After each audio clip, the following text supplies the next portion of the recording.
আসসালামু আলাইকুম রহমতুল্লাহ। শিক্ষার্থীরা, আশা করি তোমরা ভালো আছো, সুস্থ আছো। আজকে আমরা আলোচনা করব ইসলাম ও নৈতিক শিক্ষা বইয়ের নবম শ্রেণীর ইসলাম ও নৈতিক শিক্ষা বইয়ের প্রথম অধ্যায়ের যে আখিরাতের যে স্তরগুলি ছিল তার তৃতীয় স্তরে কিয়ামত সম্পর্কে। তো কিয়ামতের দুইটা অবস্থা, সেখানে প্রথম অবস্থা আমরা গতকালকে আলোচনা করেছিলাম। সেখানে আমরা যে বিষয়টা আলোচনা করেছিলাম সেটা এভাবে ছিল যে আল্লাহ সূরা আল ইমরানের 1 নম্বর আয়াত 14 নম্বর আয়াতের শুরুতেই বলেন, জুয়্যিনা লিন-নাস, আমি এই পৃথিবীটাকে সুসজ্জিত করেছি মানুষের জন্য। তো মানুষের জন্য যে আল্লাহ সুসজ্জিত করেছেন, সেটা সুসজ্জিত করার জন্য অসংখ্য প্রাণী এবং উদ্ভিদ সৃষ্টি করেছিলেন। আর সেই উদ্ভিদ এবং প্রাণীগুলো একদিন আল্লাহ ধ্বংস করে দেবেন। এটা হচ্ছে প্রথম অবস্থা। দ্বিতীয় যে অবস্থাটা, সেটা সম্পর্কে আজকে আমরা জানবো আমাদের পাঠ্যবইতে কি বলা হয়েছে। দ্বিতীয় অবস্থা হচ্ছে কিয়ামতের অন্য অর্থ দাঁড়ানো। পৃথিবী ধ্বংসের বহুদিন পর আল্লাহ তাআলা আবার সকল জীব ও প্রাণীকে জীবিত করবেন। আল্লাহর নির্দেশে ইসরাফিল আলাইহিস সালাম পুনরায় সিংহায় ফুঁক দেবেন। তখন মানুষ পুনরায় জীবিত হয়ে কবর থেকে উঠে হাসরের ময়দানে হিসাব নিকাশের জন্য সমবেত হবে। ওই সময় কবর থেকে উঠে দাঁড়ানোকে বলা হয় কিয়ামত। তো এটা সূরা জিলজালের ভিতরে আল্লাহ বলেন, ইযা জুলজিলাতিল আরদু জিলজালাহা, যখন কম্পন সৃষ্টি হবে, সেই কম্পনের সাথে সাথে পৃথিবীতে যত সৃষ্টি আছে সবকিছু তার গর্ভে চলে যাবে। ওয়াখরাজাতিল আরদু আসফালাহা, পরবর্তীতে আবার সবকিছু তার গর্ভ থেকে বের করে দিবে। এই গর্ভ থেকে বের করে যে দেওয়া, সেটাই হচ্ছে কিয়ামতের যে দ্বিতীয় স্তরটা, সেটা হচ্ছে দণ্ডায়মান। সেই দণ্ডায়মান এখান থেকে শুরু হবে। একে ইয়াউমুল বা আস বা পুনরুত্থান দিবসও বলা হয়।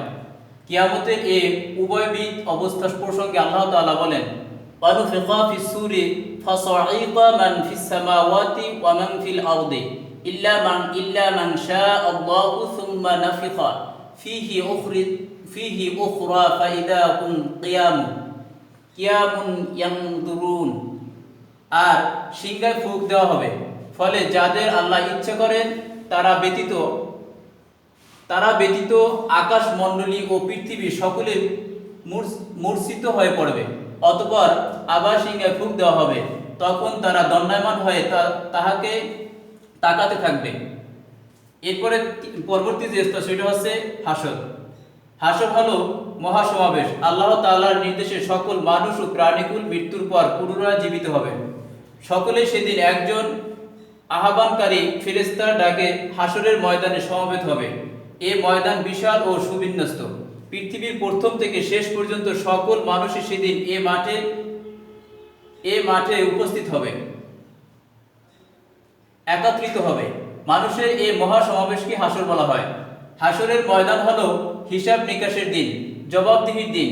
এদিন আল্লাহ তাআলা হবেন একমাত্র বিচারক। আল্লাহ তাআলা বলেন, মালিকি ইয়াউমিদ্দিন, অর্থাৎ আল্লাহ নিজে সেদিন হবেন বিচারক বা বিচার দিবসের মালিক।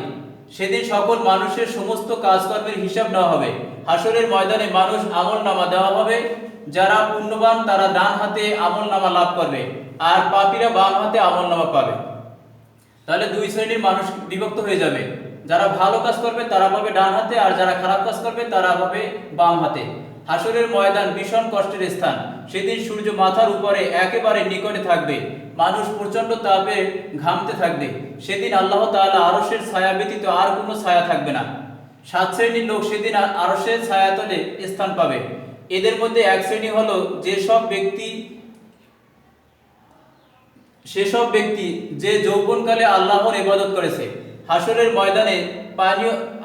ময়দানে পানীয় জলের কোনো ব্যবস্থা থাকবে না, একমাত্র হাউজে কাউসারের পানি থাকবে। আমাদের প্রিয় নবী হযরত মুহাম্মদ সাল্লাল্লাহু আলাইহি সাল্লাম সেদিন তার খাঁটি উম্মতগণকে হাউজে কাউসার থেকে পানি পান করাবেন। পাপীরা সেদিন তৃষ্ণায় নিদারুণ কষ্ট ভোগ করবে। বস্তুত পুণ্যবানগণ হাসরের ময়দানে নানাবিধ সুবিধাজনক স্থান লাভে ধন্য হবে।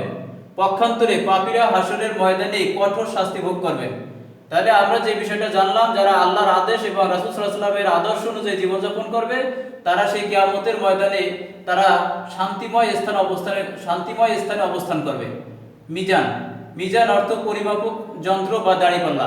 হাসরের ময়দানে মানুষের আমলসমূহ ওজন করার জন্য আল্লাহ তাআলা যে পাল্লা প্রতিষ্ঠা করেন তাকে মিজান বলা হয়। আল্লাহ তাআলা বলেন, ওয়ানাদাউল মাওয়াজিনা কিসতা লিয়াউমিল কিয়ামাতি, আর আমি কিয়ামতের দিন ন্যায় বিচারের মানদণ্ড স্থাপন করব। মিজানের পাল্লায় মানুষের পাপ পুণ্য ওজন করা হবে। যার পুণ্যের পাল্লা ভারী হবে সে জান্নাতে প্রবেশ করবে, আর যার পাপের পাল্লা ভারী হবে সে হবে জাহান্নামে। সিরাতের শাব্দিক অর্থ পথ, রাস্তা, পুল, সেতু ইত্যাদি। ইসলামী শরীয়তের ভাষায় সিরাত হলো হাসরের ময়দান হতে জান্নাত পর্যন্ত জাহান্নামের উপর দিয়ে চলমান একটি উড়াল সেতু। এ সেতু পার হয়ে নেক আমলকারী বান্দা জান্নাতে প্রবেশ করবে। আখিরাতে সকল মানুষকে এ সেতুর আরোহণ করে তা অতিক্রম করতে হবে। সিরাত সম্পর্কে পবিত্র কোরআনে মহান আল্লাহ বলেন, এবং তোমাদের প্রত্যেককেই তা অতিক্রম করবে। এটা তোমার প্রতিপালকের অনিবার্য সিদ্ধান্ত। এ সম্পর্কে মহানবী সাল্লাল্লাহু আলাইহি সাল্লাম বলেন, ইউদাউ সিরাতু বাইনা যাহরা জাহান্নাম, জাহান্নামের উপর সিরাত স্থাপিত হবে। নেক আমলকারী বান্দাগণকে মহান আল্লাহ জান্নাতে যাওয়ার অনুমতি দেবেন। জাহান্নামীগণ সিরাতের উপর দিয়ে জান্নাতে প্রবেশ করবে। নেককারদের জন্য তাদের আমল অনুসারে সিরাত প্রস্তুত হবে। ঈমানদারগণ নিজ নিজ আমল অনুযায়ী সিরাত অতিক্রম করবে। কেউ বিদ্যুৎ গতিতে, কেউ ঝড়ের গতিতে, কেউ ঘোড়ার গতিতে, কেউ দৌড়ের গতিতে, কেউ হেঁটে হেঁটে, আবার কেউ হামাগুড়ি দিয়ে সিরাত পার হবে। সিরাত হলো অন্ধকার পুল। সেখানে মুমিন ও নেক আমলকারী ব্যক্তির জন্য আলোর ব্যবস্থা থাকবে, কিন্তু যারা ঈমানদার নয় এবং পাপী তাদের জন্য কোনো আলোর ব্যবস্থা থাকবে না। সুতরাং দুনিয়ায় যে দৃঢ় ঈমান ও বেশি নেক আমলের অধিকারী, সিরাত তার জন্য সবচেয়ে বেশি আলোকিত হবে। ঈমানের আলোতে সে সহজেই সিরাত অতিক্রম করবে।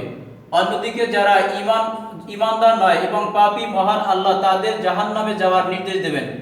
জাহান্নামীদের জন্য সিরাত অত্যন্ত ভয়াবহ স্থান। তাদের জন্য সিরাত হবে চুলের চাইতেও সূক্ষ্ম এবং তরবারির অপেক্ষা ধারালো। এ অবস্থায় সিরাতে আরোহণ করে তারা কিছুতেই তা অতিক্রম করতে পারবে না, বরং তারা করুণভাবে জাহান্নামে পতিত হবে। অতএব আমরা সিরাতে বিশ্বাস স্থাপন করব, সহজে সিরাত অতিক্রম করার জন্য প্রকৃত ঈমানদার হব এবং সকল প্রকার অন্যায় ও পাপ কাজ বর্জন করে অধিক পরিমাণে নেক আমল করব। মহান আল্লাহ ও তার রাসূলের আদেশ নিষেধ অনুযায়ী দৈনন্দিন জীবন পরিচালনা করব। পরবর্তী যে স্তরটা সেটা হচ্ছে শাফাত। শাফাত শব্দের অর্থ সুপারিশ করা, অনুরোধ করা ইত্যাদি। ইসলামী শরীয়তের পরিভাষায় কল্যাণ ও ক্ষমার জন্য আল্লাহ তাআলার নিকট নবী, রাসূল ও নেক বান্দাগণের সুপারিশ করাকে শাফাত বলে। কিয়ামতের দিন আল্লাহ তাআলা মানুষের সকল কাজকর্মের হিসাব নেবেন। তারপর আমল অনুযায়ী প্রত্যেকের জন্য জান্নাত বা জাহান্নাম নির্ধারণ করবেন। তখন মহান আল্লাহ পুণ্যবানকে জান্নাতে ও পাপীদের জাহান্নামে যাওয়ার নির্দেশ দেবেন। নবী, রাসূল ও পুণ্যবান বান্দাগণ এ সময় আল্লাহর দরবারে শাফায়াত করবেন, ফলে অনেক পাপীকে মাফ করা হবে। এরপর তাদেরকে জাহান্নাম থেকে জান্নাতে প্রবেশের অনুমতি দেওয়া হবে। আবার অনেক পুণ্যবানের জন্য এদিন শাফায়াত করা হবে, ফলে এদের মর্যাদা বৃদ্ধি করা হবে। কিয়ামতের দিন সকল মানুষকে এক বিশাল ময়দানে সমবেত করা হবে। সেদিন সূর্য খুব নিকটবর্তী হবে। মানুষ অসহায় দুঃখ কষ্টে নিপতিত থাকবে। এ সময় তারা হযরত আদম আলাইহিস সালাম, হযরত নূহ আলাইহিস সালাম, হযরত ইব্রাহিম আলাইহিস সালাম, হযরত মূসা আলাইহিস সালাম ও হযরত ঈসা আলাইহিস সালামের নিকট উপস্থিত হয়ে হিসাব নিকাশ শুরু করার জন্য আল্লাহর নিকট শাফায়াত করতে অনুরোধ করবে। তারা সকলে অপারগতা প্রকাশ করবে। এই অবস্থায় সকল মানুষ মহানবী সাল্লাল্লাহু আলাইহি সাল্লামের নিকট উপস্থিত হবেন। তখন মহানবী সাল্লাল্লাহু আলাইহি সাল্লাম বিচার কার্যক্রম শুরু করার জন্য আল্লাহর নিকট সুপারিশ করবেন। অন্যদিকে কিয়ামতের দিন পাপীদের ক্ষমা ও পুণ্যবানদের মর্যাদা বৃদ্ধির জন্য শাফায়াত করা হবে। নবী, রাসূল, ফেরেশতা, শহীদ, আলেম, হাফিজ এ শাফায়াতের সুযোগ পাবেন। আল কুরআন ও সিয়াম কিয়ামতের দিন শাফায়াত করবে বলেও হাদিসে উল্লেখ করা হয়েছে। কিয়ামতের দিন নবী, রাসূল ও নেক বান্দাগণ আল্লাহর নিকট সুপারিশ করবেন। আল্লাহ তাআলা এসব শাফায়াত কবুল করবেন এবং বহু মানুষকে জান্নাত দান করবেন। তবে শাফায়াতের সবচেয়ে বেশি ক্ষমতা থাকবে আমাদের প্রিয় নবী সাল্লাল্লাহু আলাইহি সাল্লাম এর অধিকারে। তিনি নিজে বলেন, উতিতু শাফাআত, আমাকে শাফায়াত দেওয়া হয়েছে। অন্য একটি হাদিসে রাসূল সাল্লাল্লাহু আলাইহি সাল্লাম বলেন, পৃথিবীতে যত ইট ও পাথর আছে আমি তার চেয়েও বেশি লোকের জন্য কিয়ামতের দিন শাফাআত করব। শাফাআত একটি বিরাট নিয়ামত। মহানবী সাল্লাল্লাহু আলাইহি সাল্লাম এর শাফাআত ব্যতীত কিয়ামতের দিন সফলতা, কল্যাণ ও জান্নাত লাভ করা সম্ভব হবে না।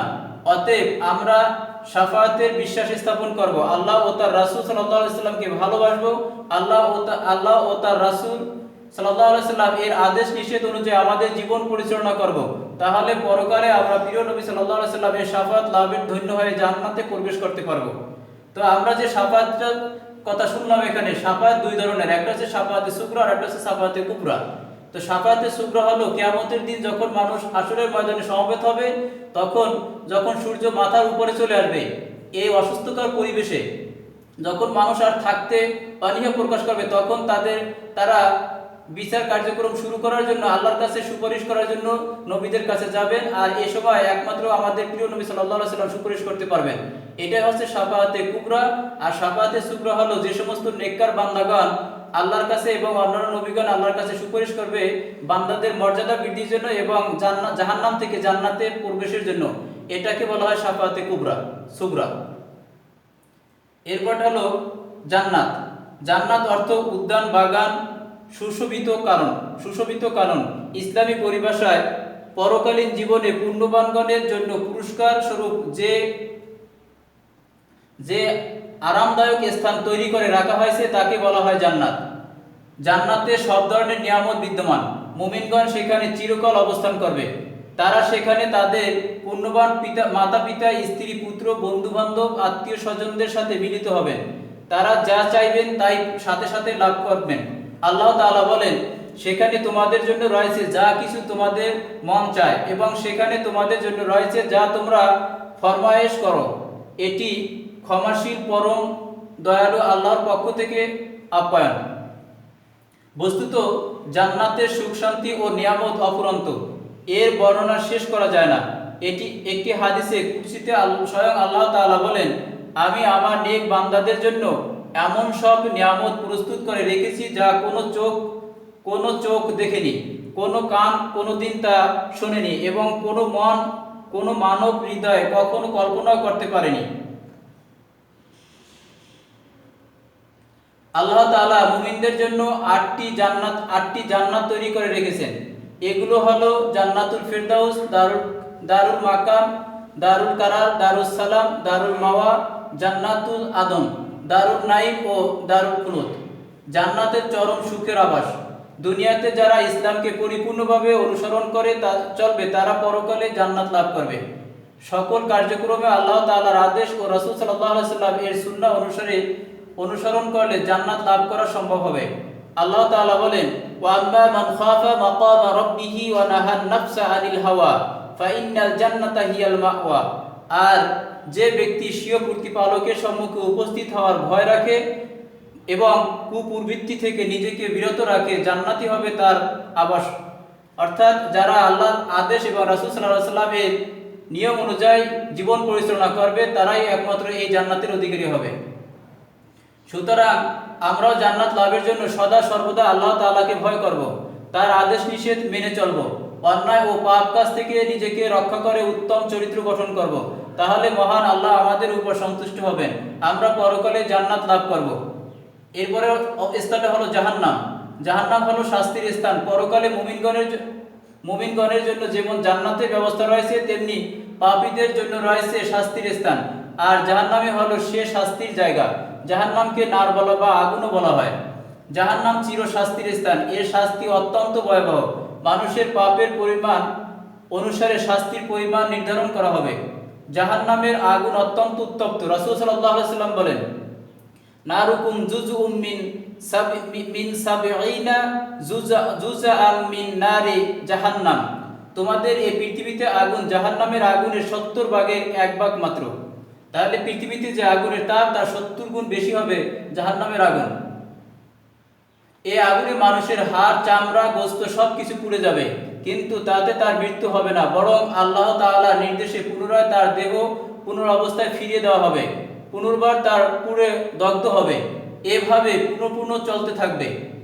জাহান্নাম বিষাক্ত সাপ, বিচ্ছু আবাসস্থল। সেখানকার খাদ্য হলো বড় বড় কাঁটাযুক্ত বৃক্ষ, উত্তপ্ত রক্ত ও পুঁজ থেকে জাহান্নামীদের পানীয় হবে জাহান্নামীদের পানীয়। মোট কথা, জাহান্নাম অতি যন্ত্রণাদায়ক স্থান। আল্লাহ তাআলা বলেন, যারা কুফরি করে তাদের জন্য প্রস্তুত করা হয়েছে আগুনের পোশাক, তাদের মাথার উপরে ঢেলে দেওয়া হবে ফুটন্ত পানি, ফলে তাতে তাদের পেটে যা আছে তা এবং তাদের চামড়া বিগলিত হয়ে যাবে। আর তাদের জন্য থাকবে লৌহ লৌহ লৌহ মুক্ত মুদগর। যখনই তারা যন্ত্রণায় কাতর হয়ে জাহান্নাম থেকে বের হতে চাইবে, তখনই তাদেরকে তা ফিরিয়ে দেওয়া হবে। অর্থাৎ আমরা যেটাকে মুগুর হিসেবে চিনি, সেরকমের একটা লৌহ মুগুর থাকবে। আর তাদের বলা হবে, আস্বাদন করো দহন যন্ত্রণা। পাপীদের শাস্তি দানের জন্য আল্লাহ তাআলা 7টি দোজখ তৈরি করে রেখেছেন। এগুলো হলো জাহান্নাম, হাবিয়া, জাহিম, সাকার, শাইর, হুতামা এবং সর্বশেষ সেটা হচ্ছে লাজা। জাহান্নাম হলো ভীষণ শাস্তির স্থান। কাফির, মুশরিক ও মুনাফিকরা তথা চিরকাল শাস্তি ভোগ করবে। আল্লাহ তাআলা বলেন, ফাআম্মা মান তাগা ওয়া আসারাল হায়াতাদ দুনিয়া ফাইন্নাল জাহিমা হিয়াল মাওয়া। অনন্তর যে সীমা লঙ্ঘন করে এবং দুনিয়ার জীবনকে প্রাধান্য দেয়, জাহান্নামই হবে তার আবাস স্থান। তো আমরা যে বিষয়টা জানলাম, যারা আল্লাহর আইনকে সীমা লঙ্ঘন করে নিজেদের জীবন ইচ্ছেমতো পরিচালনা করবে, তারাই হবে জাহান্নামের অধিকারী। যাদের ঈমান রয়েছে কিন্তু পাপের পরিমাণ বেশি, এমন মুমিনও জাহান্নামের শাস্তি ভোগ করবে, তবে তাদের পাপের শাস্তি শেষ হওয়ার পর তারা জাহান্নাম থেকে মুক্তি পাবে। আমরা সব রকম পাপ থেকে মুক্ত থাকব, খাঁটি ঈমানদার হব, আল্লাহ ও তার রাসূল হযরত মুহাম্মদ সাল্লাল্লাহু আলাইহি ওয়াসাল্লাম এর আনুগত্য করব, তাহলে জাহান্নামের আগুন ও শাস্তি থেকে আমরা রেহাই পাব। তো শিক্ষার্থী বন্ধুরা, আমরা যে কিয়ামতের যে স্তরগুলো ছিল সে সম্পর্কে আমরা জানতে পারলাম। এই বিষয়গুলো আমাদেরকে যদি আমরা ভালোভাবে অধ্যয়ন করি, তাহলে অবশ্যই আমাদেরকে এই বিষয়গুলো থেকে আমরা কিভাবে পরিত্রাণ পাবো সে সম্পর্কে জানতে পারবো। আর এটাই আমাদের জন্য হবে মুক্তির একমাত্র পথ। আল্লাহ আমাদের সকলকে এই জাহান্নাম থেকে মুক্তি পেয়ে জান্নাতের অধিকারী হওয়ার তৌফিক দান করুক। আসসালামু আলাইকুম ওয়া রাহমাতুল্লাহ।